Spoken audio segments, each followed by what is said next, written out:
Roy Suryo dari awal dia sadar bahwa dia tidak memiliki bukti bahwa Pak Jokowi menggunakan ijazah palsu.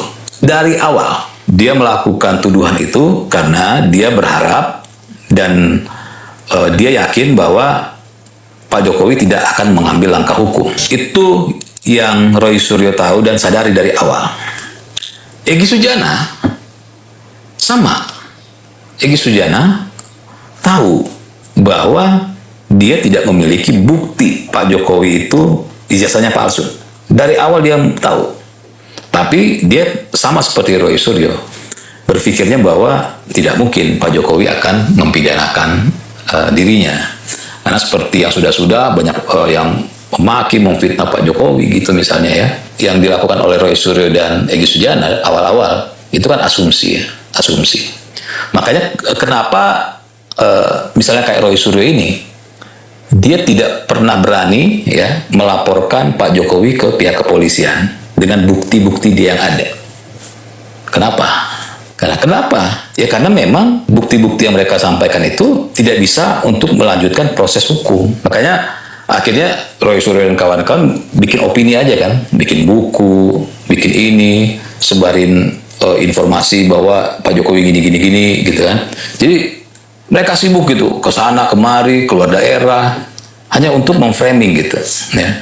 Nah, berdasarkan dari komentar Edi Rendra, jadi disitulah kita pakai akal sehat. Akal sehatnya adalah Egy Sujana berpikir, kalau ini diteruskan, saya tidak punya data yang cukup, maka saya konyol.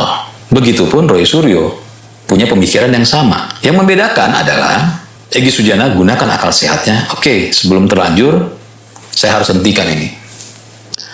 Roy Suryo mau seperti itu, tapi dia tidak punya nyali seperti Egy Sujana. Dia tidak mau dihujat oleh kelompoknya. Egy Sujana lebih berani, dia berani untuk dihujat. Sedangkan Roy Suryo dia tidak punya keberanian untuk dihujat, tapi dia ingin bebas. Makanya kalau Edi Rendra lihat potongan wawancara itu, saya lihat di sebuah podcast, Roy Suryo mengatakan bahwa dia memang berharap ada restoratif justice. Artinya apa? Secara akal sehat, Roy Suryo tahu bahwa dia harus keluar dari sini gitu. Dia harus selamat karena ancamannya lumayan. Cuma dia tidak punya nyali untuk dihujat oleh kelompoknya. Nah, jadi kalau berjuang itu jangan konyol. Kalau benar itu perjuangan, maka dan buktinya jelas, sampai kapanpun pasti dia akan lakukan. Roy Suryo pasti akan bilang, saya tidak mau restoratif justice. Saya tidak mau pengampunan. Saya mau sampai ke pengadilan. Oke, saya laporkan Pak Jokowi. Tapi kenapa dia tidak mau sampai ke pengadilan? Karena dia tahu di pengadilan dia tidak punya bukti.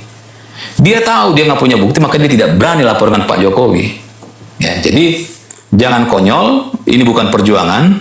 Ini adalah salah jalan. Baik Egy Sujana sempat salah jalan, baik Roy Suryo sempat salah jalan.